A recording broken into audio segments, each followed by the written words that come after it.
l'atelier souterrain qui a l'air de prendre plus de temps que on va vous présenter 4 petites interventions, toutes les 4 assez courtes parce que le but est de faire un débat après qui marche de souterrain. Moi, on m'a demandé d'élargir le champ, donc je suis anthropologue à la base, mais là, j'interviens en tant que philosophe, donc on m'a demandé d'élargir le champ et de sortir du contexte historique. Voilà, désolé, on ne va pas répéter ce que vous avec moi. Mais après, vous aurez un resserrement du champ vers des présentations historiques. Oui, il y a une autre chose. Voilà. Un rappel des images sur les aménagements. Et puis des suivis sur les températures et les espèces. Voilà. Ça offre un complément assez facile. Et donc l'idée c'est de vous parler de protection du milieu souterrain, des choses à l'intérieur et qu'on discute un peu sur la manière dont ça se passe. Et donc voilà, donc moi je vais vous parler de l'évaluation et du suivi de la concentration de l'habitat grotte en fait, dans lesquelles se trouve les chauves-souris en hiver. Et c'est une affaire qui ne concerne pas que les chauves-souris avec une mise en perspective dans ces enjeux en matière de souterrain. Donc le contexte dans lequel on travaille, nous pour l'instant, c'est celui-là. Vous connaissez la directive Habitat Natura 2000 qui protège donc des espèces et des habitats, les habitats de l'annexe 1, les espèces de l'annexe 2. Et cette directive européenne, elle oblige les États membres à faire un rapportage tous les 6 ans sur l'état de conservation des habitats et des espèces en question. Au niveau des habitats qui sont visés par les directives Natura 2000, en termes de souterrain, il y en a 2 qui concernent la France, en Belgique, il n'y en a qu'un. C'est les grottes non exploitées par le tourisme, donc 8310, et en France, vous avez aussi les 8330 qui sont des grottes marines qu'on trouve au niveau de la côte, qui sont submergées ou semi-submergées. Donc ça, ce sont les seuls habitats souterrains en fait, qui bénéficient d'une protection au sens de Natura 2000. Et en Belgique, en fait, le suivi de ces espèces et de ces habitats, c'est une responsabilité des régions, parce qu'en Belgique, tout se fait par les régions. Et pour l'instant, on a un LIFE intégré, qui est le Belgian Nature Integrated Project NIP, qui est donc un projet qui vise à améliorer la mise en œuvre de Natura 2000 dans le pays, en gros. Et donc, dans ce contexte-là, la région wallonne a émis un marché public qui demande qu'on développe une méthode, en fait, pour évaluer et suivre l'état de la conservation de cet habitat. Comment est-ce qu'on fait pour faire ça? On doit proposer une méthodologie, donc un protocole, une sélection de sites, un échantillonnage, tester cette méthodologie en Belgique, pour qu'on soit en mesure de faire un rapportage correct sur une base claire et scientifique de l'état de conservation de l'habitat. Dans ce contexte-là, on travaille en fait en collaboration avec plusieurs personnes. En fait, quand le marché public est sorti, on est arrivé à un point où personne n'est compétent pour faire ce travail-là. Et donc on s'est dit, ok, si personne n'est compétent, on va travailler ensemble. Les écologues, chiroptérologues, ça c'est nous. Les spéléologues de l'Union belge de spéléologie qui sont associés dans une structure qui s'appelle la Maison de la spéléologie de Patrimoine souterrain. Je vous épargne les questions administratives si ça vous intéresse. Et des spécialistes du CAST, donc les gens qui s'occupent de faire un atlas en fait des grottes. Et donc là, en fait, ce qui est important de savoir, c'est vraiment au tout début de ce travail, et l'objectif pour moi de vous présenter ça, outre le fait d'élargir la question aux chauves-souris pur et dur, c'est aussi de récolter des expériences et de dire que si vous avez des infos à nous apporter, c'est vraiment intéressant. Donc on est en train de commencer ça et on aura fini dans un an et demi. Et donc, comment est-ce qu'on fait pour arriver à faire ça? En pratique, on contacte des gens, on réfléchit, on lit de la biblio et on fait des réunions pour faire une revue bibliographique sur l'état des connaissances. Et je vais vous passer ces éléments-là après en vue, en vous expliquant un peu le contexte pour ce qu'on sait au niveau de la Belgique et de la France. Faire un état des lieux des pratiques de comment est-ce que tous les pays européens évaluent cet habitat 8310 au niveau des grottes, dans l'ensemble des grottes. Mettre au point un protocole d'évaluation. Donc les évaluations Natura 2000, elles se font sur base de toute une série de critères, notamment l'air, la répartition de l'habitat, la surface, la structure de la fonction, les pressions, menaces et les perspectives. Ça, c'est les catégories de ce que doivent apporter les pays à l'Europe au moment de l'article 17. Et puis, on doit donc sélectionner les paramètres qu'on doit mesurer pour évaluer l'état de conservation de l'habitat. Ça, c'est à la fois des paramètres biologiques. Qu'est-ce qu'on doit mesurer comme faune? Alors la faune, fatalement, nous on est là, on dit les chauves-souris, les chauves-souris. Vous allez voir qu'en fait, c'est pas le meilleur indicateur. Les chauves-souris sont vraiment des très mauvais indicateurs de la conservation du souterrain. Mais il y a toute une série d'autres bestioles qui vivent dans les grottes et qui est vraiment intéressant de prendre en considération, même en tant qu'archéologue. Et puis tous les paramètres abiotiques qui sont tout ce qui est physico-chimique et microclimatique. Après, on va effectivement essayer de définir des sous-catégories d'habitat, tant pour le terrestre que pour l'aquatique, j'y reviendrai, et donc faire un protocole de méthode d'échantillonnage pour le diagnostic et le suivi de l'évolution de l'état de conservation. Dans quel site est-ce qu'on travaille, tous les combien de temps est-ce qu'on va avoir dedans, qu'est-ce qu'on mesure exactement, avec quel équipement, quelles espèces on vise, comment on les identifie. Voilà, c'est toutes des questions qui doivent être à un moment donné réglées et qui, pour les habitats souterrains, pour l'instant, il n'y a plus ou moins pas de protocole en fait qui existe. Et puis on va essayer de tester ce protocole initial sur des sites pilotes et former les agents de l'administration pour la mise en œuvre de ce protocole, parce qu'a priori en Wallonie, leur objectif c'est que ce soit les gens de l'administration qui fassent l'évaluation en routine une fois que le protocole aura été bien testé et mis en place. Alors on a quelques constats intéressants et surtout beaucoup de questions, et c'est ça je trouve qui est intéressant, c'est qu'on puisse échanger là-dessus ici, c'est autour de ces questions-là. Le premier constat, c'est qu'on a commencé par aller voir comment faisaient les autres pays pour évaluer l'état de conservation de ces habitats-là. L'Allemagne, le Luxembourg, la France, mais aussi les pays du côté des zones où ils ont une faune troglodique qui est vraiment riche, la Bosnie-Herzégovine, la Serbie, la Hongrie, dans tout l'arc dinarique, il y a vraiment des zones qui sont vraiment très, très riches. Le premier constat, c'est qu'on a une évaluation qui est super variable d'un pays à l'autre. Il y a très peu, pour ne pas dire pas du tout, d'uniformisation dans la manière d'évaluer l'état de conservation des habitats, en tout cas de celui-là. On a souvent des protocoles qui sont biaisés en fait en fonction des acteurs qui s'occupent du rapportage. Donc suivant les pays, l'évaluation de l'état de conservation des habitats sont faits parfois par des botanistes. C'est normal, les habitats en général, voilà, mais y compris pour les souterrains. Et donc ils ont décidé, si on a telle espèce de mousse, telle espèce de fougère, on est en bon état de conservation des souterrains, au niveau des entrées. Il y en a d'autres où c'est des chiroptérologues qui font. Donc eux, ils regardent est-ce qu'on a des chauves-souris, est-ce qu'on en a beaucoup, quelles espèces, est-ce qu'elles se reproduisent ou pas, et ok, on définit si l'habitat est en bon état de conservation. À d'autres endroits, ils ont travaillé uniquement avec des hydrologues et ils regardent juste les flux d'eau, par exemple. Donc en fonction, et puis à l'administration, parfois, ils se rassemblent et puis c'est sur base d'avis d'experts. Donc il y a énormément d'évaluations en fait, qui sont basées sur avis d'experts. En Belgique, certainement, c'était le cas. En France, c'est encore le cas aussi, aujourd'hui. Et donc, on a beau, tout ça pour dire qu'on a beau avoir une évaluation avec un beau tableau, comme on voit là, qui sont les différents états de conservation du même habitat dans tous les pays européens, dans toutes les régions biogéographiques. En fait, ce qui se cache derrière ces tableaux, ce n'est absolument pas homogène. Et donc ça, c'est intéressant de s'en rendre compte, et je pense que c'est particulièrement le cas pour des habitats difficiles à évaluer comme les habitats souterrains, mais je suis quasi sûre que c'est le cas pour les habitats terrestres aussi. Voire même pour les espèces. Voire même pour les espèces. Donc voilà, c'est ce que je constate. Alors au niveau des paramètres à sélectionner, on arrive aux chauves-souris. Est-ce qu'on doit étudier la faune les chauves-souris pour évaluer l'état de conservation des habitats souterrains? La réponse est peut-être un petit peu, mais pas trop. En fait, la faune souterraine, elle comprend plein d'espèces. Il faut bien se rendre compte que le milieu souterrain tel qu'il est défini, il concerne les grottes, mais il concerne aussi tout le milieu fissural, par exemple. Donc toutes les fissures non pénétrables dans les rochers, que ce soit noyées dans l'eau ou pas noyées dans l'eau, c'est considéré comme du milieu souterrain. Toutes les circulations d'eau souterraine sont considérées comme l'habitat 8310 aussi. Et on s'imagine assez instinctivement que c'est relativement difficile d'aller faire des inventaires. Donc voilà, on va devoir se baser là-dessus. Mais donc il faut bien se rendre compte qu'il y a toute une faune qui est tout à fait liée au milieu souterrain, que ce soit dans l'eau ou en dehors de l'eau, avec des degrés de dépendance qui sont très variables en fonction des espèces. Vous êtes peut-être familier avec les typologies troglophiles, troglobixènes. Donc ça, c'est un degré, si vous voulez, de liaison et de dépendance des espèces au niveau du milieu. On a troglo pour les espèces qui ne sont pas dans l'eau, stiglo pour les espèces qui sont dans l'eau. On ne sait pas faire sur tout du vocabulaire, mais en tout cas, on a plein de bestioles dans des longs groupes taxonomiques qui vivent dans les eaux avec un degré de liaison au milieu souterrain qui est vraiment important. On a des crustacés, comme... qu'est-ce qu'on va voir dans les on a des crustacés dans l'eau.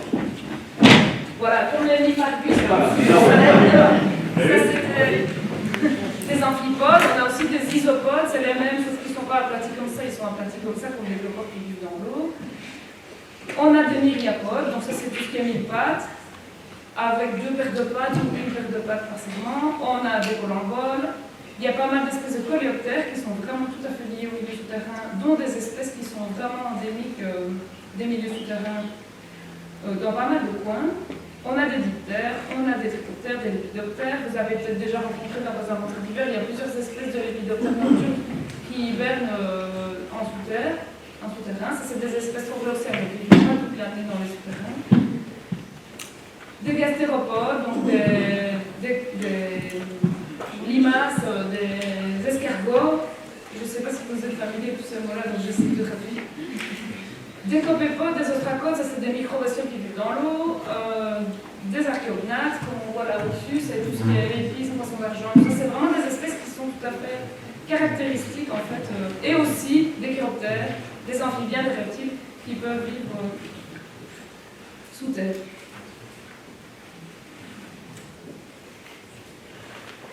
Alors, quels taxons est-ce qu'on doit étudier? Est-ce qu'on doit étudier tous les taxons? Est-ce qu'on doit étudier des espèces parapluies? Si oui, c'est quoi les espèces parapluies du milieu souterrain? Là, je pose des questions, en fait, je n'en sais rien. On est là pour essayer de le définir. Si vous avez, vous, des idées par rapport à ça, n'hésitez pas à revenir vers moi, ça m'intéresse vraiment. Est-ce qu'on doit cibler nos inventaires sur de la faune aquatique ou de la faune terrestre? Est-ce qu'on doit piéger, est-ce qu'on ne doit pas piéger? En sachant que quand on piège, on a un impact sur les populations, et quand on ne piège pas, on n'a pas toutes les espèces, avec des appâts, sans des appâts. Donc il y a vraiment toute une série de méthodologies qui existent, qui sont appliquées avec des facteurs très variables. Par exemple, en Belgique, au Luxembourg, en Allemagne, ils ont, eux, des systèmes de piégeage de toute la faune biologique. Et puis ils se posent la question, une fois qu'on a vu, photographier ou capturer nos espèces, comment est-ce qu'on arrive à les identifier? Parce qu'on a évidemment un problème de taxonomie très très clair là derrière. On peut travailler avec des analyses ADN, avec des analyses morphologiques. Si on veut travailler avec des analyses morphologiques, est-ce qu'on a des spécialistes qui sont disponibles, qui vivent toujours? Parce que la plupart des spécialistes morphologiques de toutes ces bestioles-là sont vieux ou morts. Bientôt mort. Ou bientôt morts. Et donc, voilà, c'est assez difficile, on se rend compte, donc même dans les activités, etc., il y a peu de gens qui sont encore disponibles pour un coup de main ou pour fournir des outils d'identification. Donc voilà, c'est vraiment quelque chose qui pose vraiment beaucoup de questions. Alors un constat, en tout cas, c'est qu'en Belgique et en France, les chauves-souris sont les seuls mammifères, les seuls animaux cavernicoles qui font l'objet de suivi structuré à l'échelle de l'ensemble du territoire.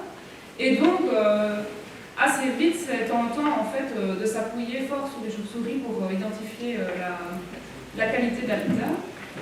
Le problème, c'est que les chauves-souris, comme elles sont sous terre que dans certains moments de l'année, et qu'elles sont en plus pas très difficiles en fait en termes de qualité d'habitat, elles cherchent surtout un microclimat adapté. C'est globalement des assez mauvais indicateurs de la qualité d'habitat, parce que le lien donc, est trop ténu. Et d'ailleurs, en fait, en Belgique et au Luxembourg, en Allemagne, on utilise les chauves-souris comme une partie de l'indicateur faune pour qualifier la qualité d'habitat. Mais en France, par exemple, on a eu beaucoup de contacts avec les gens qui font l'évaluation de cet habitat-là au niveau français.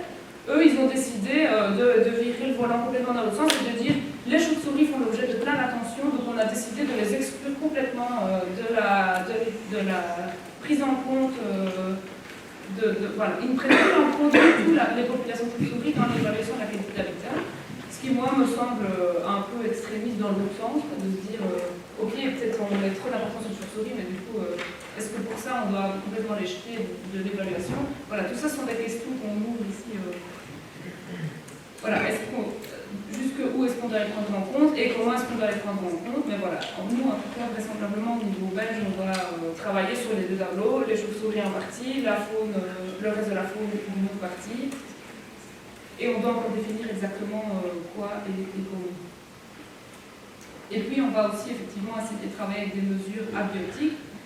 Tout ce qui est conditions microclimatiques, température, fluide d'air, humidité, taux de CO2, taux de radon. Il y a vraiment des grosses quantités de CO2 de radon dans certaines qualités qui traduisent une partie de la qualité de l'habitat. Tout ce qui est paramètres hydrologiques, c'est vraiment important aussi. Les niveaux d'eau, les débits d'eau, les crues, est-ce que que la cavité est active ou pas, et tout ce qui est paramètres physico-chimiques de l'eau aussi. Parce qu'en fait, il faut bien se rendre compte que les principales menaces sur les grottes, en fait, contrairement à ce qu'on croit, c'est pas les gens qui vont balader dedans, c'est les pesticides, c'est les crues, c'est le changement climatique. C'est ça exactement. Tout ce qui se passe en surface, en fait, a une influence énorme sur le souterrain. Même des coupes de bois, par exemple, entraînent de l'érosion avec énormément de matière organique qui se retrouve dans les sites souterrains. Et donc, c'est probablement un des trucs qu'on va devoir évaluer d'une manière ou d'une autre pour quantifier les menaces. Et puis voilà, essayer de redéfinir quel type de sous-habitat on peut avoir à l'intérieur. Donc je vous parlais de milieu interstitiel, noyé, pas noyé. Quand on a une grotte, on a des zones d'entrée avec de la lumière, des zones moyennes, des zones profondes où il y a une température, une humidité beaucoup plus stable. Est-ce qu'il y a de l'eau courante, pas courante, des zones de sédiments, des zones de bois, d'argile. Donc voilà, tout ça, ce sont des paramètres qui doivent rentrer en compte, à mon avis, dans l'évaluation correcte de la qualité d'un habitat. Et en fait, je pensais que peut-être il y aurait dans la salle des gens qui ont déjà travaillé à une évaluation de la qualité de cet habitat-là dans le cadre d'un parc naturel, par exemple, ou d'un site Natura 2000. J'ai presque fini. Donc si vous avez des questions, venez les poser. J'ai encore 2 choses à dire avant de laisser la parole. Et là, assez volontairement, je jette un peu le pavé dans la mare. Je me le permets de le faire parce que j'ai été climatologue moi-même très longtemps, je pense que je le sais toujours. Je pense qu'il faut vraiment réfléchir quand on veut protéger un site pour les chauves-souris.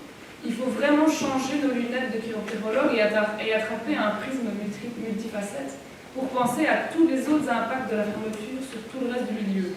Le reste du milieu, c'est quoi? Comment le microclimat de la cavité va évaluer? On va avoir 2 autres présentations sur ce sujet-là. Quand on pose une porte ou une grille, ça change le microclimat de la cavité et ça change les choses pour les chauves-souris, mais aussi pour tout le reste de la cavité.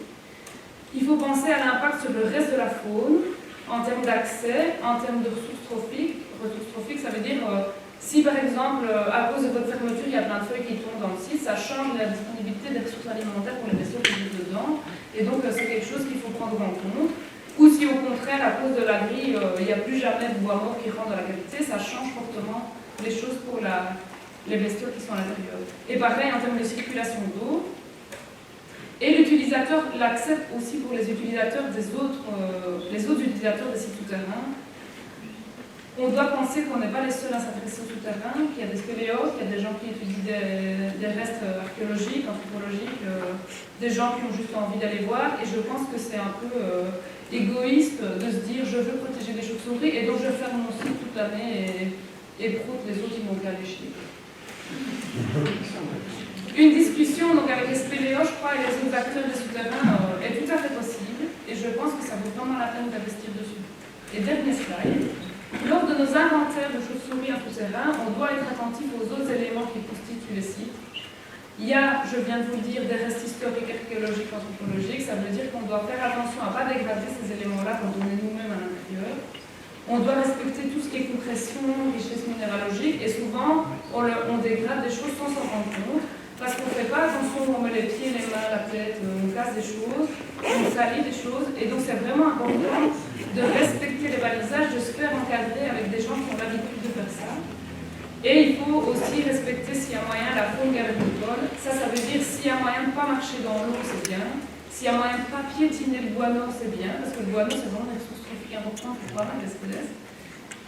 Quand il y a des plages de sédiments, d'argile vierge, j'essayais de ne pas marcher dessus, essayez de marcher tous plus ou moins au même endroit. Alors je sais qu'on cherche les chauves-souris dans tous les coins, donc on va se rouler partout. Mais idéalement, si on veut protéger un peu la faune, bon, en tout cas, je vais rouler partout. Si on veut protéger la faune, il faut en général essayer quand même d'être un peu attentif à tous ces éléments-là. Voilà.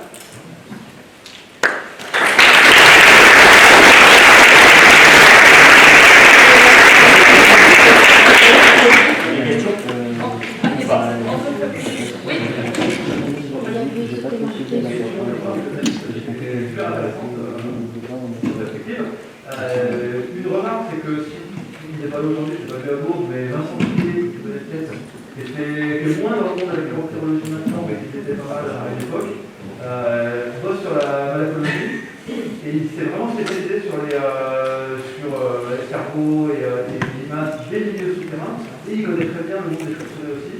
Ça peut être, à mon avis, une très bonne personne à appeler pour peut-être faire des batailles.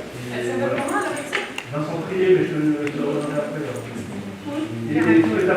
Enfin, je ne sais pas si tu l'as dit, en tout cas, vraiment, mais dans cette considération-là, ce qui est intéressant, c'est de voir que l'évaluation Natura 2000, peut-être que les gens se disent que les chauves-souris sont déjà sur un même site, les chauves-souris sont déjà prises en compte, puisque la plupart des chauves-souris que tu as dans les milieux souterrains, ça des chauves-souris d'intérêt communautaire. Donc, du coup, quand tu fais l'évaluation sur tes grottes en particulier, j'ai l'impression qu'il faut effectivement prendre en compte, comme je le disais aujourd'hui, il y a quand même des sites sur lesquels c'est majeur en fait l'importance de cette qualité de chauves-souris inversement.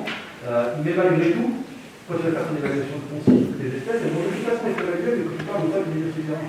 Et donc du coup, c'est des fois pour ça qu'on peut soit les oublier, soit les traiter à part en fait.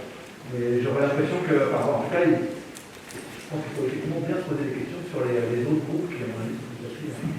Mais ça, dans certains pays, comme en Hongrie par exemple, ils ont des espèces annexe 2 qui sont troglobies, qui ne sont pas présentes dans nos pays ici, et donc eux, ils utilisent uniquement les suivis de ces espèces-là pour faire l'évaluation de l'habitat. Mais pour moi, c'est pas juste parce que tu dois déjà rapporter sur l'état de conservation des espèces, donc tu dois pouvoir utiliser d'autres critères pour rapporter sur l'état de conservation de l'habitat. Mais effectivement, c'est une solution de facilité parce que ça permet de faire du beaucoup, avec un suivi. On y arrive. Je laisse la parole à... Il y a deux questions encore. Ah, oui. Moi, j'avais juste une question. Si la notion d'interdépendance des espèces, autres que les chauves-souris, donc les crustacés, les mollusques, etc., si c'était étudié, si c'était connu, parce que c'est sûr que s'il y a une espèce qui est dépendante de la présence des autres espèces, c'est plus important de la prendre en compte, voilà, prendre en compte dans la protection des gîtes que quand même les chauves-souris. Je voulais savoir si ça c'était étudié ou si c'est un domaine complètement inexploré. En tout cas, ce qui est relativement bien connu, c'est les chaînes trophiques. Donc, fatalement, il y a certaines bestioles qui mangent d'autres bestioles. Quoi. Donc, voilà, c'est une chaîne alimentaire. Donc, fatalement, là, il y a une interdépendance entre les espèces. Maintenant, globalement, les espèces du souterrain sont assez mal connues. C'est pour ça, d'ailleurs, qu'il y a certaines personnes qui travaillent sur les communautés de bactéries, par exemple, qui sont souvent la base de la chaîne trophique souterraine quand il n'y a pas de végétaux. Et donc, mais voilà, alors après, comment est-ce qu'on fait pour étudier les communautés de bactéries dans une grotte si vous avez un plan facile et vachement bien. Comment on a défini l'habitat dans son origine? Alors, ça, c'est une question qui fait débat aussi. Qu'est-ce qu'on considère comme une grotte? En général, donc ce qui est la définition de l'habitat européen, c'est les grottes qui ne sont pas exploitées pour le tourisme. Alors, on peut y voir deux choses, soit dès le moment où une grotte est visitée pour du tourisme, on exclut tout à fait le réseau, soit on ne travaille que sur les parties de réseau qui ne sont pas visitées. Et donc, voilà, et qu'est-ce que c'est du tourisme? Jusqu'à quel point des tour opérateurs, par exemple, qui utilisent des sites? Je ne sais pas. Et là, à nouveau, je pense que chaque pays a sa propre définition. Ça veut dire que tu ne prends pas les carrières, par exemple, Non. Sauf carrière, ouverte au tourisme. Mais encore non, parce que c'est pas une grotte naturelle. Non, les carrières ne font pas partie du débat. Comme les mines. Alors, c'est super important de les prendre en compte, Laurent, mais ça ne fait pas partie de l'habitat qui doit être évalué. Oui. Oui, en fait, il y a l'habitat des chauves-souris, qui est d'intérêt communautaire, si les chauves-souris sont d'intérêt communautaire. Et puis il y a l'habitat dont on parle, le 83-10, qui là correspond aux grottes non exploitées par le tourisme. Et en fait, celles-ci sont d'intérêt communautaire, pas forcément parce qu'il y a des chauves-souris. Et en général, ce sont plutôt des invertébrés qui décrivent cet habitat. Et bien souvent, en fait, dans les sites Natura 2000, ces habitats n'ont même pas été inventoriés parce qu'ils ne faisaient même pas partie du formulaire standard de données initial. C'est-à-dire qu'il y a tellement peu de spécialistes qu'il y a bien des endroits où jamais personne n'est allé voir, en milieu karstique, si cet habitat existait. Et donc là, on parle de l'état de conservation de ces habitats, mais déjà, il faudrait commencer par identifier les sites Natura 2000 où cet habitat est présent et pas présent. Et donc, historiquement, il y a des secteurs où c'était connu, mais là où c'était pas connu, il n'a pas été identifié. Voilà. Et ça, c'est aussi parce qu'on manque de spécialistes dans les domaines, notamment des invertébrés. Et ça touche souvent les questions de nappes phréatiques et donc de sous-bassins versants, sous souterrain. Donc c'est vrai, on rentre comme ça dans une dimension complètement nouvelle quoi, par rapport à notre mode pour appréhender les grottes. Et j'invite tout le monde à regarder en fait les cahiers d'habitat Natura 2000 où les habitats 83.10.1, 83.10.2, 83.10.3 et 4 sont décrits. Donc il y a des sous-habitats de 83.10. Du coup, pour compléter ce que disait Dominique, chez nous, le rapportage est fait par les CVN, et ça, les CVN ne sont pas du tout compétents en fait, pour définir l'état de conservation pour ce type d'habitat. Et à ma connaissance, il n'y a aucun site Natura 2000, en tout cas pas en région Occitanie, qui fait un travail sur l'évaluation de l'état de conservation en fait, de cet habitat-là. S'il est décrit dans les sites Natura 2000, donc ça pourrait faire un ce que j'ai en fait, c'est à travers la présence des chauves-souris. Donc en fait, on a cet habitat-là, là où il y a une présence de chauves-souris. Non, en campagne. Comme on a pu voir ici. Je pense qu'en Ariège, là où il y avait Alain Bertrand, là où Vincent Guillet est passé, etc., cet habitat a été décrit, parce qu'on le retrouve dans les fiches des DOCOM, notamment sur le parc régional des Fos-du-Quercy, on retrouve cet habitat avec des descriptions. Mais il n'y a que quelques secteurs où ça a été fait. Désolé. Je vais avancer. Donc moi, je vais vous faire un retour d'expérience. Alors effectivement, je rejoins en partie des choses que Pierrette a dit tout à l'heure. C'est que là, on était dans une étude sur une grotte inscrite au réseau Natura 2000.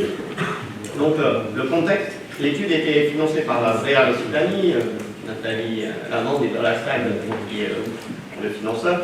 En gros, sur cette grotte, on est vraiment dans le cas qu'a décrit Pierrette, multifactoriel. C'est-à-dire qu'en gros, on a un gîte d'intérêt international pour les chauves-souris, qui est connu depuis 30 ans, mais qui fait en partie aussi d'un des 5 plus grands sites archéologiques au niveau européen, qui est classé monument historique. Donc, si vous voulez, la superposition des contextes réglementaires est très forte, et qu'elle a été prise dès le départ. On a un suivi qui est réalisé depuis 30 ans sur ce site, et puis on a, je le présenterai tout à l'heure, une interrogation sur les effets d'un puits artificiel qui a été creusé il y a très longtemps, au moment des phosphatières, et qui a été bouché, rebouché, débouché au cours des temps, et qui interroge sur la création de courants d'air défavorables. Donc là, le contexte a été le suivant, c'est-à-dire qu'on s'est groupé dans un groupement entre bureaux d'études et associations.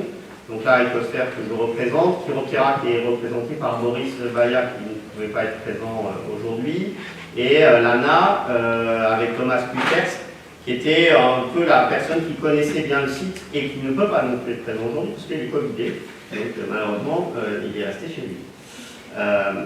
Donc en gros, l'objectif de l'étude, c'était de connaître le fonctionnement climatique interne de la grotte, notamment au niveau des galeries qui étaient principalement utilisées par les chiroptères et principalement entre l'entrée, donc là vous voyez l'étoile jaune, qui est l'entrée principale, et la deuxième étoile jaune qui est le puits qui a été percé entre le plateau et l'intérieur de la cavité. Identifier en parallèle de ce suivi climatique les espèces qui occupent la grotte, ainsi que les emplacements, les effectifs, et analyser les conséquences éventuelles sur des facteurs climatiques sur les populations chiroptères. Donc globalement, dans ce contexte, on a déjà fait une synthèse bibliographique. On s'aperçoit que la grotte, 16 espèces de chiroptères, 4 espèces prioritaires, occupées toute l'année par des chauves-souris historiquement, avec les espèces que vous voyez, donc principalement des espèces cavernicoles.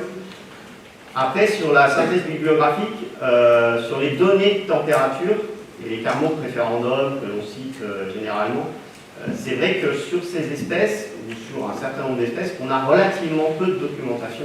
Donc c'est ce qui est intéressant aussi parmi toutes les études qui peuvent être menées, c'est d'avoir des bons états initiaux réalisés qui permettent de nourrir, entre guillemets, la recherche de ce que recherchent les chauves-souris quand elles viennent hiberner ou se reproduire.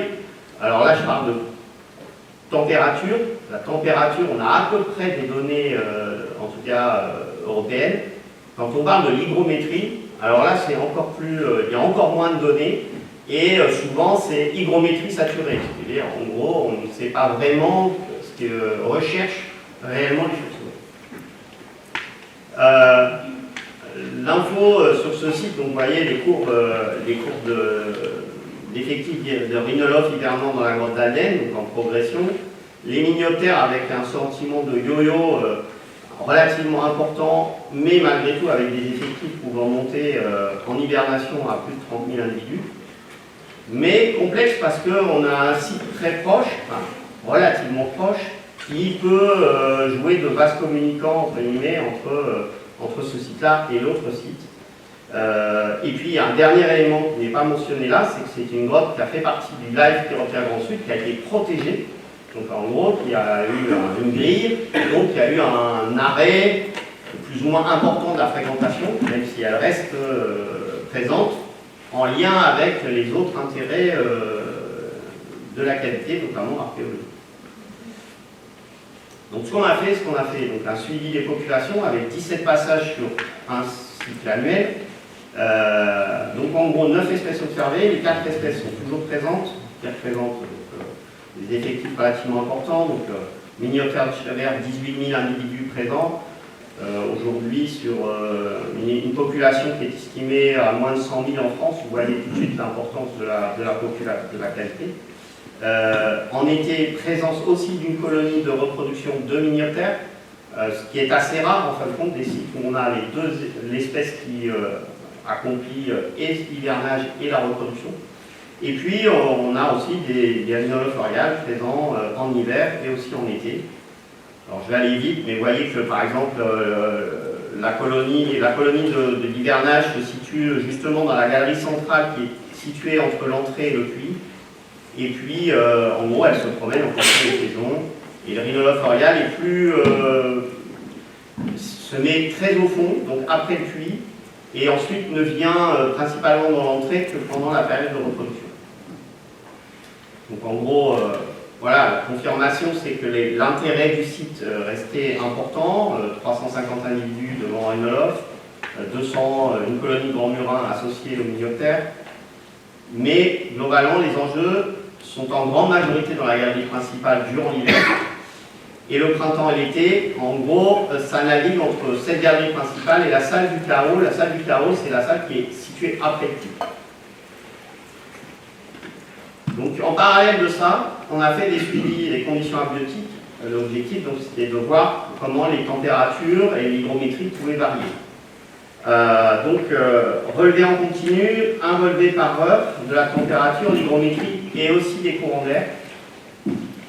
On avait un sujet, c'est qu'il était impossible de percer dans les parois pour les questions archéologiques.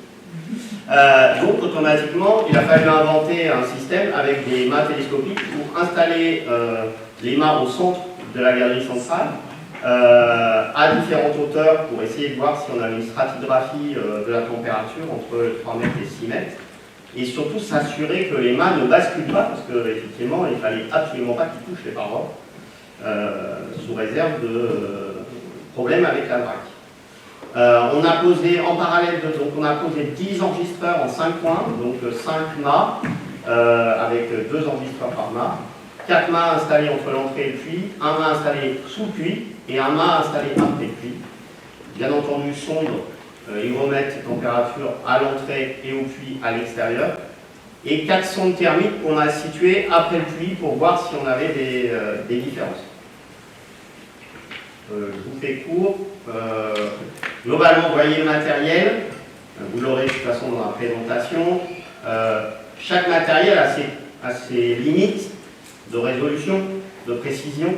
C'est important à le prendre en compte parce que, effectivement, chacune va varier différemment et si on veut aboutir à des écarts types, c'est important. Globalement, qu'est-ce que ça donne? En période hivernale, les moyennes que l'on avait, on a 9,5 degrés dans la galerie centrale, 11 degrés au niveau de la salle du carreau, donc après le puits. 83% dans la galerie centrale, 85% dans la salle du carreau. C'est assez homogène, on a un petit peu comme classiquement dans toutes les cavités, plus on pénètre, plus il y a une stabilité en période estivale, de juin à août, les moyennes sont beaucoup plus élevées, donc on a une augmentation de la température, ce qui est rarement documenté dans les cavités naturelles, c'est-à-dire que les cavités naturelles qui n'ont pas de circulation d'air sont relativement stables tout le temps. Sauf bien entendu dans les premiers mètres de l'entrée, mais automatiquement dès qu'on pénètre souvent à l'intérieur, il n'y a plus d'apport d'air chaud, donc elles sont relativement stables. Donc là on a une augmentation de la température qui monte jusqu'à 15 degrés et on a 88% d'humidité et 95% dans la salle du carreau, j'y reviendrai un peu plus tard, mais c'est un point important par rapport à cette problématique de fonctionnalité du puits. Dans le graphique que vous voyez là, vous avez 5 jours qui vous montrent, donc en vert vous avez les graphiques extérieurs et on va dire de l'entrée et en rouge pointillé celui du puits en tant que tel. Donc vous voyez qu'il y a des variations et ce qui est un point important c'est que, alors, vous ne l'avez peut-être pas visible, vous avez le thermomètre qui est situé en bas du puits, à certains moments, en fin de compte, voit des augmentations de température. Pas tout le temps, mais en tout cas, dans certains moments, il augmente sa température en bas du puits. Quand on regarde justement les écarts, donc là c'est des écarts types, c'est pas du chiffre brut, on s'aperçoit qu'en période estivale, les données thermiques sont relativement stables. C'est tout ce que vous avez en bleu qui se rapproche de zéro. Plus vous êtes proche de zéro, plus vous avez un écart type qui est très faible. Donc en gros, elles sont très stables. Plus vous éloignez, plus vous êtes en rouge, plus vous avez des écarts importants. En fin de compte, on s'aperçoit que là, le 5H, 5B et 5H, c'est le mât qui est situé en bas du puits. Vous voyez que les écarts, entre guillemets, entre les températures minimales et maximales varient relativement de manière importante. Alors c'est que 3 degrés, mais au final, ça apporte quand même régulièrement de la température différente. Et de la même façon, on voit bien qu'au mois de novembre, on a un basculement, étant donné que le mois de novembre arrive les mois d'hiver, l'apport d'air froid, et donc là, de la même façon, on va avoir un basculement des températures, et donc un apport d'air froid qui va venir se confronter à l'air chaud qui est encore présent dans la cavité. Sur les données d'hygrométrie, alors ce qui est effectivement intéressant, c'est qu'on s'aperçoit que sur toutes les sondes basses de juin à août, on a une relative stabilité, c'est-à-dire qu'on a très très peu d'écart, sauf, encore une fois, sur les sondes du mât 5, vous voyez qu'on a des écarts relativement importants et qui sont régulières en juillet et en septembre, importantes en juillet et en septembre. Par contre, dès qu'on passe après le puits, dans la salle du carreau qui est la salle du fond, de nouveau on a une relative stabilité au niveau hygrométrique.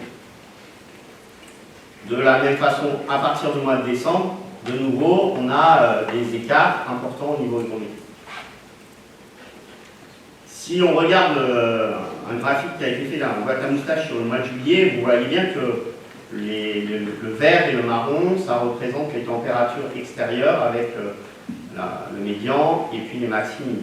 Vous voyez bien que, en gros, toutes les données intérieures sont relativement stables, sauf le 5B et le 5H, où on voit bien qu'on a des apports d'air chaud dans cette cavité.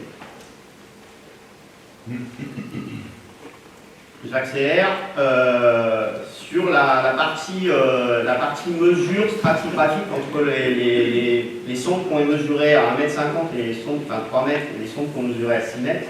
On s'aperçoit qu'on a en moyenne entre 1,5 degré à 1 degré d'écart entre le sol, enfin la mesure à 3 mètres et la mesure à 6 mètres. Et c'est vrai que ça donne une différence de 0,2 degrés par mètre, sachant que la cavité, là, dans le cas présent, elle a des plafonds qui sont de l'ordre de 12 mètres. Donc vous voyez bien que tout de suite, on peut avoir de la même façon des différences thermiques entre ce que l'on mesure au sol et ce qui peut être important au niveau du plafond de la cale. Alors, ce qu'on a essayé ensuite de faire, c'est de voir quel était, d'essayer de regarder l'indice de variabilité thermique, c'est-à-dire que comment la cavité à l'intérieur réagissait entre la température max du gîte, la température mine du gîte et les températures extérieures. Et en gros, on s'aperçoit que, alors c'est plus vous êtes proche de 1, plus vous êtes en gros dans une variabilité instable, plus vous êtes proche de 0, plus vous êtes stable. D'accord, c'est le principe. On s'aperçoit que globalement, les données en bleu, c'est les données hivernales. En fin de compte, c'est relativement instable, c'est-à-dire qu'en gros, on a des apports d'air froid qui se font depuis l'entrée naturelle, comme on voit dans tous les sites. On a des apports d'air froid qui rentrent progressivement en fonction de la durée du froid extérieur. Et plus on s'éloigne, c'est-à-dire quand on arrive à la salle du chaos, on voit bien que les écarts sont divisés par 2, cette variabilité thermique. Par contre, sur le mois de juillet, donc le orange, on a une stabilité importante sur l'entrée de la partie basse. Par contre, encore une fois, de la même façon, une variabilité thermique importante au bas du puits. Donc, ça démontre encore une fois qu'il y avait des variations importantes à ce moment-là. Donc, en résumé, l'effet de la présence du puits fait le phénomène qu'on connaît en spéléologie, l'effet tube à vent. C'est-à-dire qu'en gros, vous avez deux entrées qui ne sont pas situées à la même altitude. Et en gros, vous avez un système qui aspire l'air froid dans un sens et qui, dans un autre sens, là, dans le cas présent, en été, l'air chaud étant sur le plateau, rentre progressivement en étant aspiré. Et en rentrant, l'air chaud rentre en contact avec les parois qui sont plus froides et produit de l'hygrométrie. Cette hygrométrie qu'on retrouve justement au sein de cette région. Et alors, deuxième phénomène que l'on a sur ce site, c'est qu'on est dans un secteur venté avec la tramontane. Et en gros, on a essayé de corréler les périodes de vent avec la façon dont ça réagissait à l'intérieur. Eh bien, on s'aperçoit que là, donc, vous avez en pointillé rouge les températures extérieures et en vert, vous avez les températures en bas du puits. Eh bien, quand vous avez du vent, bizarrement, les températures en bas du puits se rapprochent en fin de compte des températures extérieures. On va pas dire qu'elles sont identiques, mais elles se rapprochent. Et dès que, alors le vent est ici. Le vent qui est mesuré en bas du puits. Et donc, alors ça ne marche pas tout le temps, hein, mais bien entendu ici par exemple, on voit qu'il y a des apports d'air chaud, alors qu'on n'avait pas de vent du tout en bas du puits. Mais en tout cas, dès qu'on avait du vent à l'intérieur du puits, en fin de compte, il y avait bien un apport d'air chaud qui se rapprochait des températures extérieures. Donc, en gros, l'objectif de cette étude, c'était de faire un état initial en contexte puits ouvert, c'est-à-dire en contexte du puits qui était présent, ouvert. En gros, ce qu'on a conclu, c'est que le puits, il induit des phénomènes d'instabilité. Ils ne sont pas forcément négatifs, étant donné que, comme je vous ai montré tout à l'heure, les conditions semblent assez favorables aux conditions recherchées par l'espèce. La tramontane ajoute un effet supplémentaire, mais le seul souci que ça pose aujourd'hui de la présence de ce puits, c'est effectivement ces phénomènes d'instabilité au printemps, qui sont liés à la tramontane notamment, mais aussi à la fin de la période hivernale, où on peut encore avoir des courants d'air froid, et donc de phénomènes de déplacement de la colonie, c'est-à-dire qu'elle ne s'installe pas tout le temps au même endroit. Il faut attendre qu'il fasse suffisamment chaud qu'elle revienne à l'entrée de la cale. Globalement, ce qu'il faut savoir, c'est que cette année 1 devait être suivie d'une année 2 avec un contexte puits fermé, c'est-à-dire pour aller jusqu'au bout de la démarche, essayer de faire une année puits fermé, c'est-à-dire on ferme le puits pour voir est-ce qu'on a des différences préliminaires. il faut être très clair, cette étude pluie fermée n'a pas pu se faire pour des questions multifactorielles. Aujourd'hui, on en reste là. Alors, on pourrait modéliser éventuellement en fermant le puits, hein. Mais c'est vrai que c'était l'objectif, c'était de faire le contexte pluie fermée pour voir qu'est-ce que ça pouvait changer. Et ensuite, d'engager des démarches pour dire ben, maintenant quelle orientation on donne. On avait plusieurs options. On ouvre, on ferme, parce que vous voyez bien que le contexte aujourd'hui de l'intérêt du site est majeur, mais il se confronte avec l'archéologie qui est aussi majeure et qui n'est pas gérée par le même service. Voilà, merci.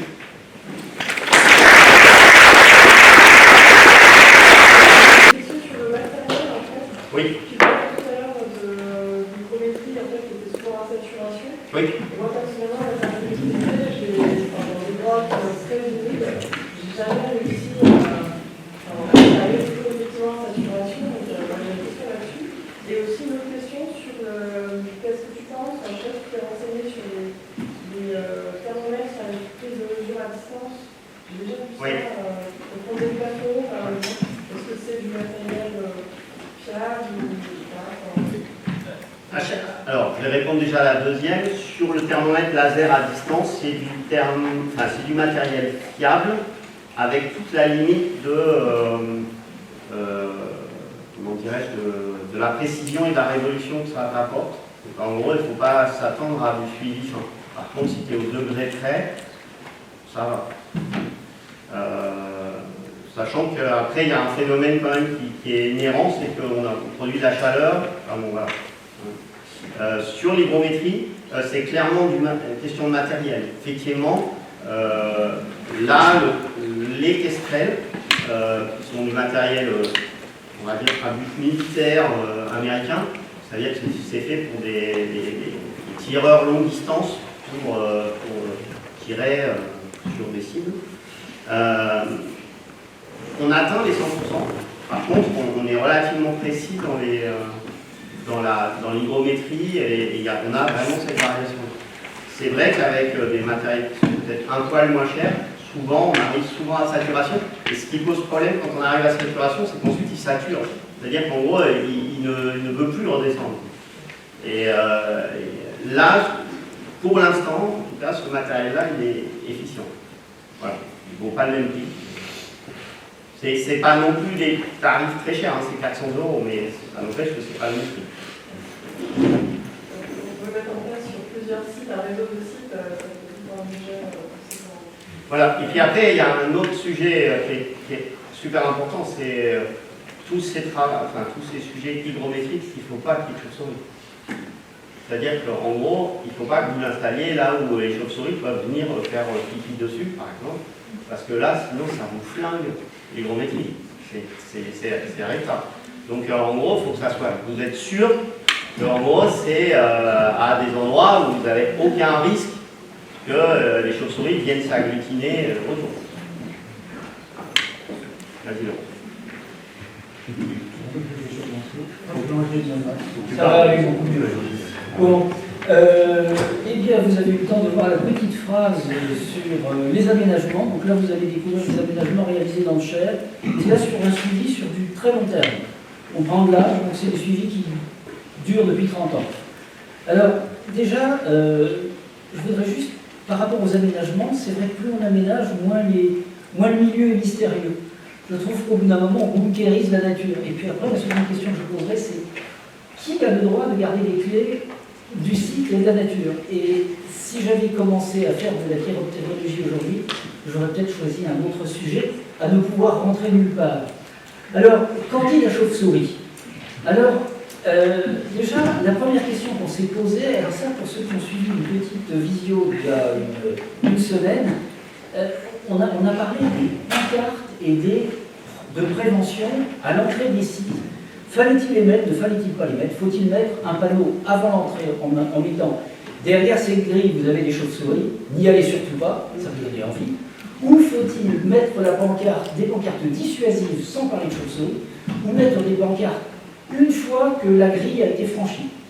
Alors nous déjà, le phénomène de la grille, donc là vous voyez des panneaux différents, des grilles, Généralement, il nous semble plus judicieux de signaler que le site est dangereux en avant. Alors, les têtes de mort, ça marche très bien, le plafond effondré, des choses comme ça. Et par contre, une fois que les personnes sont entrées dans le site, faire de la promotion des espèces fragiles. C'est-à-dire ça ne leur donne pas envie de rentrer, ils ont plutôt peur avant d'entrer. S'ils franchissent les barrières et les systèmes dissuasifs, ils tombent sur des panneaux de sensibilisation. Alors, on a fait un choix, nous, c'est d'essayer, dans la mesure du possible, de ne jamais enfermer complètement les sites. D'une part, parce que les chauves-souris n'aiment pas ça, on va le voir. Donc, c'est de faire de la dissuasion. Donc, on garde les petits ronds rouges, c'est des panneaux pour prévenir qu'il est interdit de rentrer. Et après, vous avez des systèmes de fermeture qui sont posés par le réseau. Alors, je vais vous parler de bas-volet, alors je vais vous faire le bas-volet. Donc là, vous avez une grille qui est comme ça. Et le bas-volet, c'est ce qui va... Alors, Sébastien fait le visiteur potentiel. Et le bas-volet, c'est ce qui va empêcher le visiteur potentiel de rentrer à l'intérieur du gîte, vu qu'on ne monte pas les grilles jusqu'au plafond. Et le bas-volet est une structure métallique qui est bas, le bas-volet bas. Et je vous fais maintenant le bas-volet haut. C'est-à-dire que ça, quand vous êtes au pied de la grille, vous avez quelque chose qui vous surplombe, et à moins de disposer d'une échelle, vous ne passez pas. Donc c'est ce dispositif qu'on a installé sur les salles les plus sensibles du site, et vous voyez qu'il y a des petites dents, la petite flèche jaune montre des petites dents en métal qui empêchent les indélicats de voir, par exemple, s'accrocher en faisant, par exemple, la courte échelle. Et on laisse un très grand espace pour que les chauves-souris passent. Alors on va regarder maintenant. On a fait financer il y a 30 ans, enfin pas loin de 30 ans, le joyau de riz que vous voyez devant la grille avec sa petite lampe. C'est une grille qui a été posée par les services de l'équipement de l'époque. C'est une grille considérée comme infranchissable. Donc elle a été infranchissable, elle a été posée en 95. Et on a les effectifs, alors on était vicieux parce qu'on a choisi un gros réseau souterrain qui fait 4 hectares où il n'y avait pratiquement pas de chauves-souris en se disant on va voir si ça monte. Vous pouvez regarder la courbe, la première courbe, vous avez la pose de la grille en 95, vous avez l'évolution des effectifs, vous voyez, c'est pas terrible. On monte jusqu'à 80 mètres et vous avez le pavé jaune. Le rectangle jaune, c'est les populations de murins à oreilles échancrées. On y reviendra. Et vous avez dans un même temps une autre salle dont la courbe est en bas. Et là, vous avez un passage de 40 cm avec toujours ces systèmes de grilles avec un bas-volet et des petits blancs pour empêcher le passage humain. Sauf les personnes extrêmement déterminées. Alors, quand je dis personnes extrêmement déterminées, ça c'est pour les économies. Pour les DREAL, pour les financeurs divers, c'est que ces grilles-là ne sont pas dégradées puisqu'elles peuvent être franchissables. Mais elles sont franchissables par un niveau très infime de visiteurs, puisque si c'est un groupe, il y en a qui ont peur pour entrer dans le site, à cause des têtes de mort. Après, il y en a un qui ne passera pas la grille parce qu'il n'est pas sportif. Donc on dissuade, c'est le phénomène du boulet ou du maillon faible. Et ça permet de limiter énormément la pénétration. Alors si on passe au niveau de la courbe d'en bas, là vous avez des courbes sur des salles très fréquentées qui sont ouvertes pour les chauves-souris et où on passe dans les années 1 jusqu'à l'année 35, ce qui ne nous rajeunit pas, on avait 400 bêtes et on est arrivé à des populations parfois qui atteignent les 1600. Et ça, il y a un vaste passage. Donc on s'est rendu compte au bout d'un moment qu'il y avait des espèces qui étaient réfractaires aux barreaux. Alors tout le monde le sait pour les minioptères, mais à force d'avoir posé des grilles, alors comme le site est très vaste, il fait une trentaine d'hectares en son entier, on a posé des grilles à gauche, on a laissé ouvert à droite, on a fait plein d'expérimentations et on a pris la température dans chaque salle toutes les premières semaines de février, pendant 30 et quelques années, pratiquement une personne, donc, et avec le même thermomètre. Je pense qu'il y a une fiabilité peut-être dans l'étude. Alors, le minioptère, même pas les barreaux, tout le monde le sait, mais les grands murins et les grands rhinolophes, quand ils ont le choix, c'est-à-dire si vous avez une grille sans barreaux et une grille avec barreaux, les grands murins et les grands rhinolophes vont choisir l'entrée où il n'y a pas de barreaux. Par contre, il y a des espèces qui passent tout le temps, qui s'en fichent visiblement, c'est le petit rhinolophe et les murins à oreilles échancrées. Alors, on est dans le centre de la France, hein, donc nous, on n'a pas d'espèces du sud. Et juste pour le murin à oreilles échancrées, il est très adaptable, mais il paye son prix d'adaptation il gagne le premier prix du massacre. C'est la bête qui est le plus massivement massacrée par des personnes handicaps, parce qu'il est là pour les vacances de Pâques. Et les vacances de Pâques, il commence à faire beau, et donc les gens commencent à aller dans les sites souterrains, et quand ils voient des chauves-souris, un certain nombre d'individus mal intentionnés font des bêtises. Alors, Là, on va passer maintenant, c'était vraiment pour faire la suite de Sébastien et sur du long terme, aux notions de température. Alors ça, c'est un site de 10 hectares. Nous avons été obligés de le fermer pour des raisons de propriétaire et de sécurité. Le rond rouge correspond au tube, à la sortie du tube que vous avez porté par la grue. Et donc avant, vous aviez ce magnifique site qui était, quand on rentrait dedans, c'était très romantique. Maintenant, il n'y a plus rien, il n'y a plus que la première photo que vous avez vue tout au départ, avec la phrase de Sylvain Tesson. Vous avez une grille blindée, et c'est ça, on arrive devant cette grille blindée. Donc il y a déjà une grille, vous avez ce tube, et ce tube a complètement court-circuité les arrivées d'air. On a réussi à le faire effondrer, alors vous avez le rond rouge sur la diapositive du bas, 95. On a donc posé le dispositif, et il n'y avait plus d'air qui passait du tout. Donc on a eu une élévation de la température. Donc on a réussi à faire effondrer le mur que vous voyez en bas. Le tube est descendu d'1,50 m et on a réactivé un peu la température. Donc voilà de nouveau les courbes de température qui font un peu l'accordéon. Et on arrive sur la pose du tunnel en 1995. Dans une salle qui nous a servi de référence, c'est une salle centrale, on a vu une température de 9 degrés. Et on voit dans les traits bleus, c'est l'évolution des effectifs des populations. Donc vous voyez que quand on pose la grille en 95, on a à peu près 600 individus qui sont présents dans la cavité. Phénomène bizarre, malgré la grille, et c'est principalement des grands murins, l'année suivante, on a eu une hausse de la population. Alors ça, c'est un phénomène qu'on voit tout le temps. On pose une grille, on dirait que les bêtes viennent voir. Elles viennent visiter, elles rentrent, elles font le tour, elles s'installent, elles viennent en hiver. Ça leur plaît pas trop. Et généralement, quand on met une grille et qu'on fait des modifications, une fois qu'elles sont venues voir, on voit l'effondrement des populations. Et cet effondrement des populations, chose pas du tout bizarre, suit la hausse des températures. Et vous avez une baisse jusqu'à passer sous le seuil des 100. Donc on a perdu quand même 500 à 600 bêtes dans ce site, et principalement des espèces sensibles aux températures. Quand on a réouvert l'entrée et qu'on a réussi à réactiver un peu la température, les températures ont évolué, les populations ont commencé à remonter et les températures à baisser. On peut dire qu'il y a une corrélation, sans voie de moustache. Et là, j'ai pris deux espèces types. Donc on voit les populations de murins à oreiller chancré qui se sont écroulées avec la montée de la température et à l'agrandissement de l'entrée, sont restées à peu près stables. Mais le grand rhinolophe, il y a des petites populations. Donc petites populations, elles passent quand même par les grilles. Ce n'est pas des gros flux. Vous avez, quand on arrive à une température du seuil de en dessous un peu de 11 degrés, ce que disait Sébastien tout à l'heure, 8 à 10,5, le grand rhinolophe commence à s'installer. Donc on a bien des effets de dissuasion par les grilles et des effets de dissuasion par les températures. Quand on cumule les deux, c'est pas top. Alors là, un exemple d'une grande cavité souterraine qui fait 5 fois cette salle, très froide initialement. L'entrée de la cavité, c'est le demi-cercle jaune que vous voyez sur la diapositive de gauche. On n'a pas eu d'autre solution parce que c'est dans le Sancerrois et c'est les vignobles de Sancerre, sacralisés dans le département du Cher. Donc on a réussi à poser ce tunnel qui fait 24 mètres de long, 80 cm de diamètre. Donc là, au niveau expérimentation, quelle chauve-souris va bien pouvoir passer par un truc de 24 mètres de long, de 80 cm de large, et même plein d'espèces. Mais le problème, c'est qu'en même temps qu'on a restreint l'entrée, on a fait comme tout à l'heure, on a remonté la température. Ces ballons, moi je vous donne que des exemples désagréables, des ratages, on fait des trucs qui marchent. Et donc là, on voit les populations de murins à oreiller chancré au niveau de l'aménagement. Elles passent le tunnel de 24 mètres avec le diamètre de 80 cm. Les populations montent et se stabilisent, mais les températures, quant à elles, sont de plus en plus chaudes. Alors, là, on a le murin à moustache qui, lui, quand on passe le seuil des 10 degrés, j'ai un tableau après qui va venir, le murin à moustache, lui, s'effondre complètement. Que la température, plus elle monte, plus le murin à moustache quasiment disparaît du site.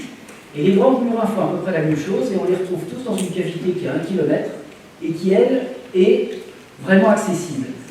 Et là, on voit bien le seuil des 5 degrés avant l'aménagement, et on a dépassé la barre des 10, et on voit bien la chute des murins à moustache, mais toujours après l'aménagement, cette espèce de pic qu'on n'explique pas, une curiosité temporaire. Alors, aérer on parlait de puits, mais quand on a une température trop forte, si on crée un point haut, c'est-à-dire que si on creuse un puits et qu'on réussit à chasser l'air chaud par le haut, l'air chaud c'est le vent, on peut rendre le site potentiellement plus intéressant pour les espèces hibernantes. Mais avec le réchauffement climatique qui s'inscrit, on se dit qu'à en faire monter la température de certains gîtes, de certains sites souterrains, on va finir par atteindre des seuils de 15 degrés d'ici 2 siècles, enfin même pas d'ici 20 ans. Et dans 2 siècles, on aura la plupart des espèces qui se reproduisaient, 50 ans, les espèces qui se reproduisaient dans les combles, il fera trop chaud, passeront peut-être dans les sites souterrains qui auront des capacités optimum. Donc tout ça, ça veut dire que quand vous avez un site souterrain qui est très grand, avec plein de cavités, avec des températures différentes, il faut surtout les conserver. Il ne faut pas s'amuser à homogénéiser le tout, donc fermer le moins possible, et si c'est possible, creuser. Donc on creuse, c'est-à-dire que les gens bouchent les trous et nous on les débouche. Alors, je ne vous raconterai pas 30 ans de débouchage de sites. Et ça, c'est un site sur lequel on a retrouvé cette année une population de grands rhinolophes. Et c'est la première fois qu'on a réussi à inverser les flux d'air.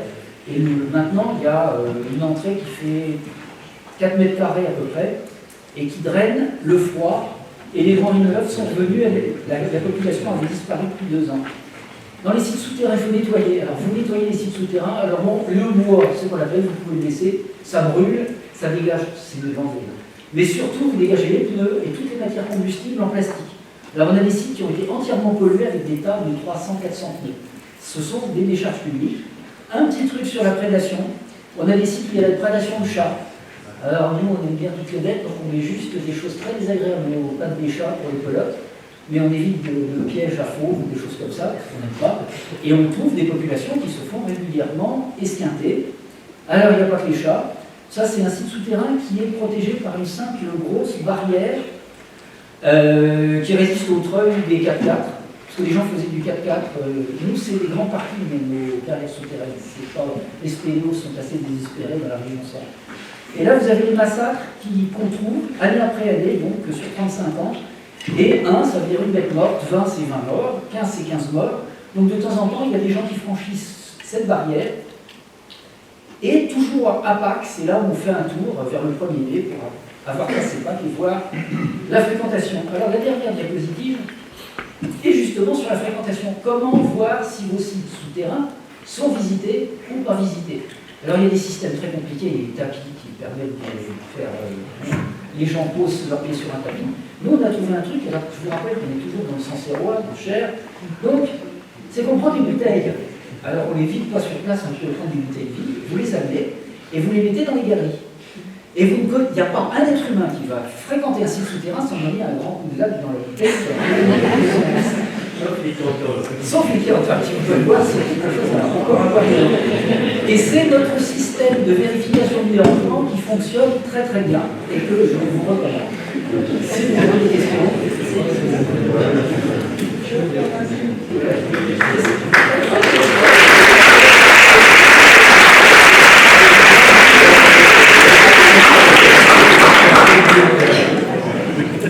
deux questions. J'en ai fait une sur la partie du network. En Bretagne, on a souvent ce cas-là avec les partenaires, l'installation de portes, avec laisser forcément un accès souvent plutôt par l'eau pour la majorité des sur les terres. Une question qui arrive ces derniers temps, c'est la pose de portes en métal. Et en fait, j'avais simplement la question s'il y avait une incidence sur... changer thermiquement toute la température du gîte s'il n'y a pas autre chose. Donc ça, c'est vraiment, pour moi, la porte en métal, c'est la dernière solution qu'il faut employer. Alors après, à moins de vouloir changer de type de site et en faire un site de production, parce que la température va monter, il n'y aura plus d'échange avec l'extérieur. Je ne parle pas pour Pierrette de la faune, un cavernicole éventuel qui va sur place. Même là, c'est carrément, c'est presque tuer le site. D'accord. Une autre? Pas d'autre? Je passe la parole à mon collègue.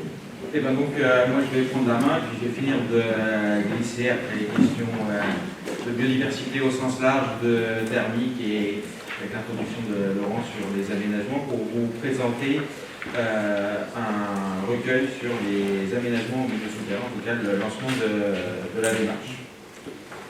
Donc très rapidement, on verra le contexte historique des recueils au sein de la SEPPM dans le cadre du PNA. Le groupe de travail s'est constitué pour ce recueil d'expérience, la définition du projet, quelques options et suppléments qui pourraient émerger du réseau. Voilà, les notions, le planning, et puis après une question s'il y en a, dans le temps qu'on nous est accordé.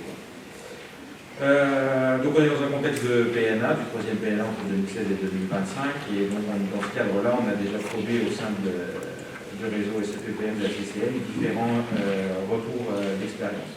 Donc le premier, c'était le retour d'expérience sur les aménagements pour favoriser la cohabitation dans les bâtiments hommes-chauves-souris. Donc ça, c'était en 2015.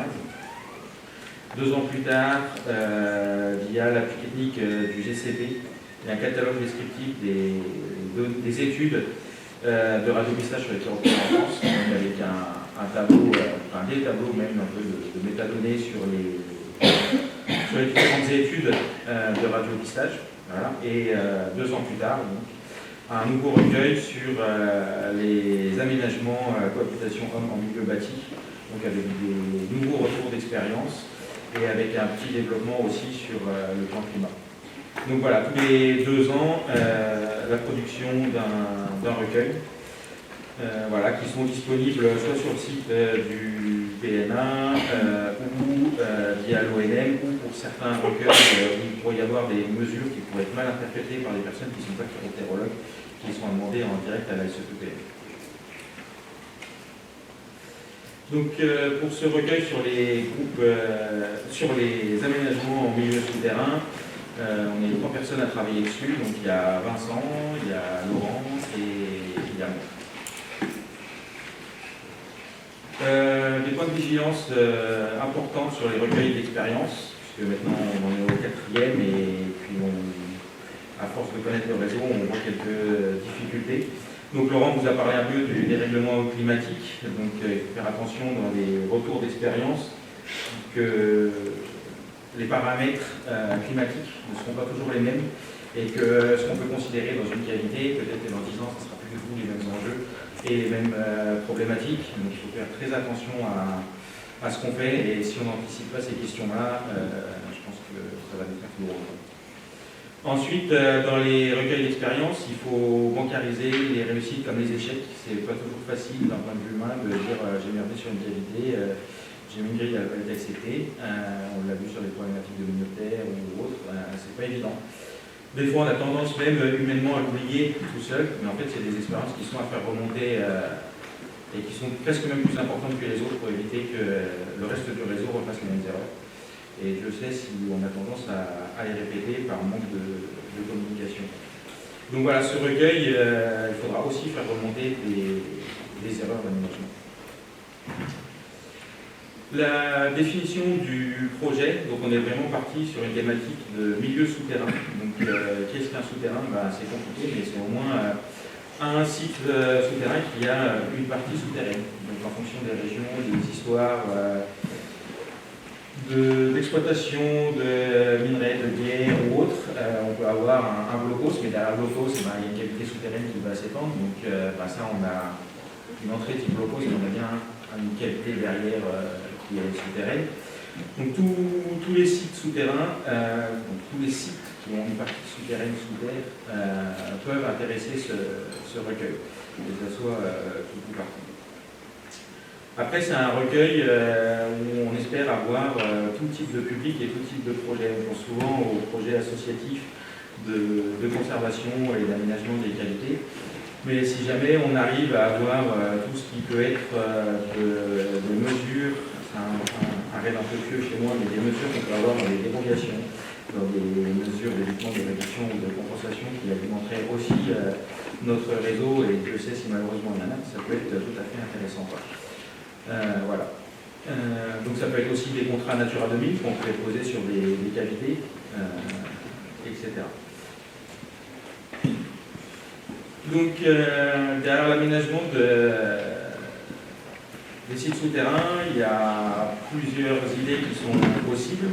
Globalement, dans notre première réflexion, on a souhaité un peu extraire les thématiques de gris, même si elles sont hyper importantes. il y a quand même pas mal déjà d'expérience et de retour d'expérience, et c'est plutôt des aménagements qui peuvent jouer sur la faible partie du milieu souterrain à chauve-souris. Donc avec des gîtes ou des modifications qui peuvent être thermiques, voire hybrides. Donc ça peut être de la pose de micro-gîtes dans les cavités. Ça peut être des aménagements thermiques, voulus ou pas voulus.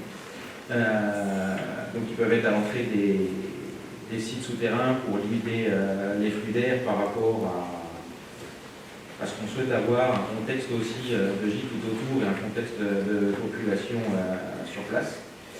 Que ce soit des sites qui soient déjà colonisés par les chauves-souris ou des sites qu'on aimerait voir des chauves-souris colonisés, où on va chercher à faire des aménagements thermiques pour modifier ces conditions si on pense que c'est celles-ci qui sont le facteur limitant de la colonisation. Et puis on peut avoir des exemples d'aménagements qui sont hybrides, comme moi j'appelle ça des demi-chicanes, je sais pas si on peut dire ça. Bon, ben, on va donner ça comme une demi-chicane qui permet de réduire la section d'ouverture du souterrain, donc c'est la photo en bas à droite, mais en fait qui est aussi constituée de micro-briques et de micro-gîtes par des briques, et qui donc permettent d'augmenter potentiellement la capacité d'accueil, notamment quand on est sur des sites qui peuvent être anthropiques et très distants. On a gardé un peu une volonté concernant les grilles, c'est d'avoir des retours d'expérience sur la gestion des têtes de pluie, qui peuvent être relativement complexes d'un point de vue sécurité, à la fois pour les personnes qui peuvent marcher sur les grilles, à la fois sur les petites bêtes qui peuvent tomber dans les puits et une partie du réseau trophique. Voilà, et aussi pour avoir des retours d'expérience sur les formes de grilles et le type de vol que peuvent faire les chauves-souris à travers ces grilles en tête de pluie. Et ça peut s'avérer relativement sans doute complexe en fonction des diamètres de pluie ou autre. Donc si vous avez des retours d'expérience là-dessus, ça peut être intéressant. On a aussi voulu garder tout ce qui concerne la réouverture de sites, donc avec séparer toutes les problématiques évoquées par Pierre, donc de patrimoine. Voilà, il n'y a pas que les chauves-souris, il y a l'histoire, il y a plein d'autres thématiques. Donc s'il y a des sites qui ont été réouverts pour les chauves-souris, c'est des retours d'expérience qu'on souhaite faire avoir en remontée par le réseau. Voilà, ici c'est une ancienne carrière de gypse qui avait été réaménagée par exemple en blocos de la ligne de Maginot en Lorraine et qu'on a réouvert pour les chauves-souris.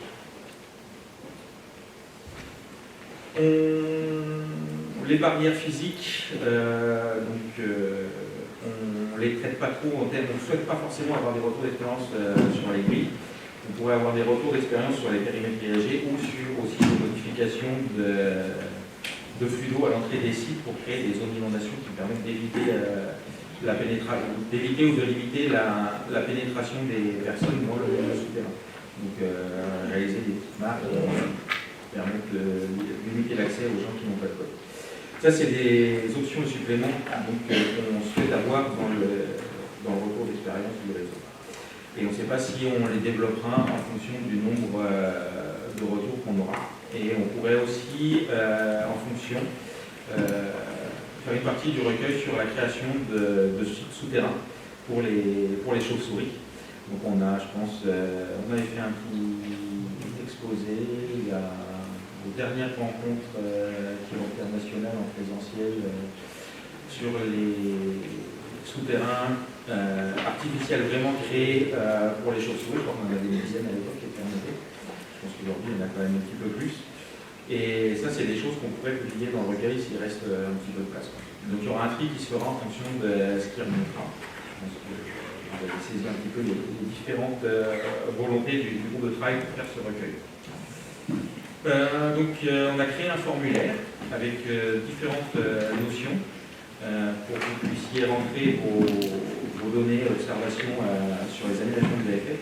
Déjà, le contexte de gîte qui peut être très très différent en fonction des régions biogéographiques, des histoires locales, etc. Est-ce que si vous avez travaillé sur un tunnel ferroviaire, est-ce qu'il fait partie d'une série de 10 tunnels ferroviaires de même longueur, de même orientation, etc. Est-ce qu'on a des témoins à côté? Est-ce que vous avez travaillé pour développer un autre cortège d'espèces? Est-ce que voilà.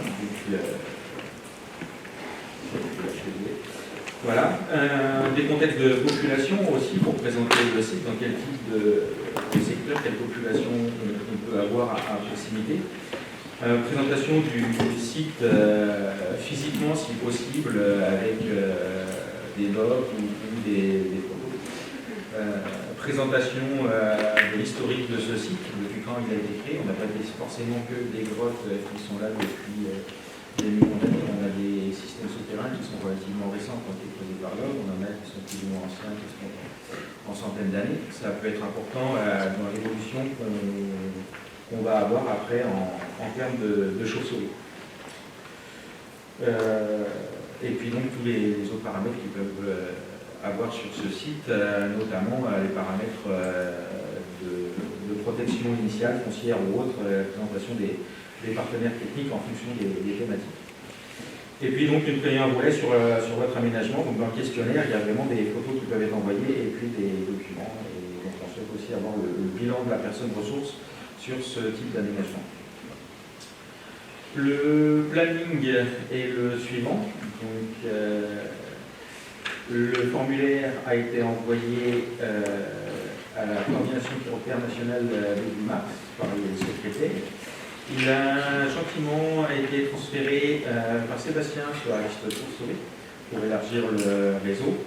Et en fait, il a le but à circuler le plus possible. Ce n'est pas forcément pour le milieu associatif, hein. Ça peut venir des services d'État avec le système de dérogation et puis le bureau d'études. Il y a plein de choses qui se font. Donc autant qu'il circule le plus possible. Et après, on verra si on sera obligé de faire un tri dans les retours en fonction du temps qu'on a sur cette mission. Mais voilà, faites-le circuler si vous l'avez en votre possession.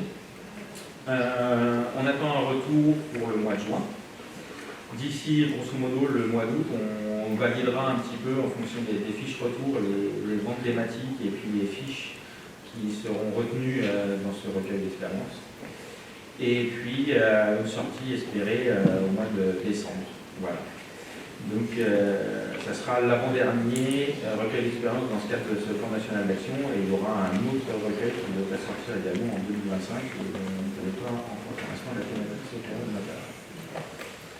Donc voilà, j'ai fini par quelques questions, puisque ce recueil fait suite à d'autres recueils. Donc il y a peut-être des évolutions à nous faire remonter sur la façon de travailler.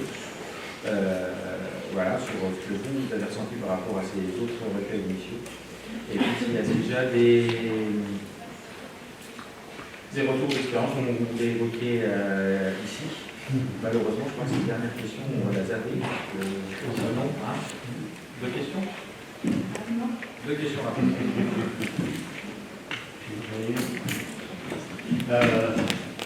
Je trouverais dommage que, justement, au vu du retour d'expérience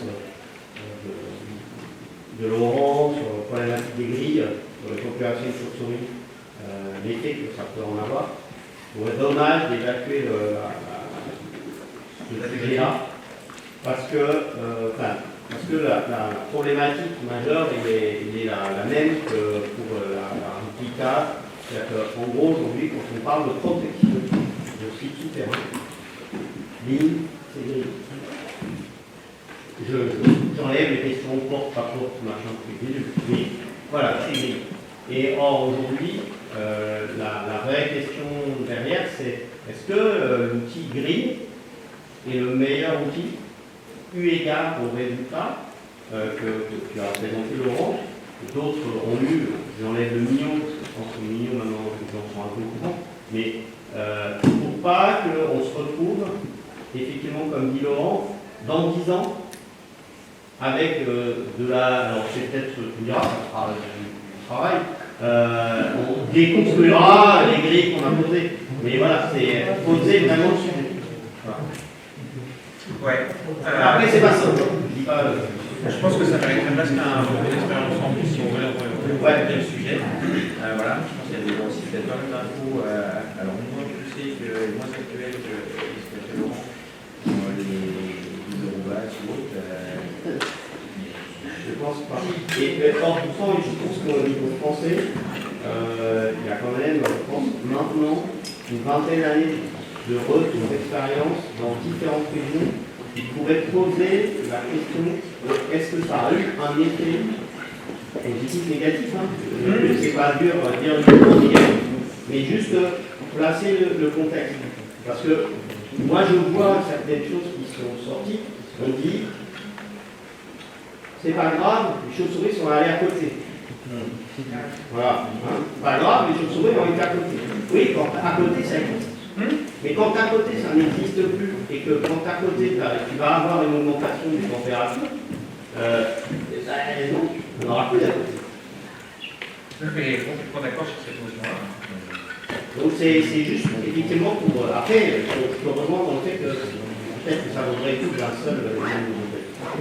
Si je peux, on avait dit que dans ce retour d'expérience, on faisait, ceux qui sont censés le faire, on ouvrait des petites fenêtres d'explication. Et c'est peut-être là où on peut glisser ce genre de choses, c'est-à-dire que faire un retour d'expérience, c'est ouvrir une page sur l'effet des grilles, ou sur l'effet thermique, ou sur ce qui restreindra le nombre de pages, mais qui posera la question de. Et en tout cas, il ne faut pas non plus que ça ait l'effet inverse. L'objectif, c'est pas non plus de dire il faut pas les deux grilles. On peut bien comprendre mon discours. Le but, c'est pas de dire il ne faut pas mettre deux grilles. Le but, c'est de dire c'est pas l'outil magique. Ou en tout cas, quand on le met, on a réfléchi aux questions de l'augmentation de température.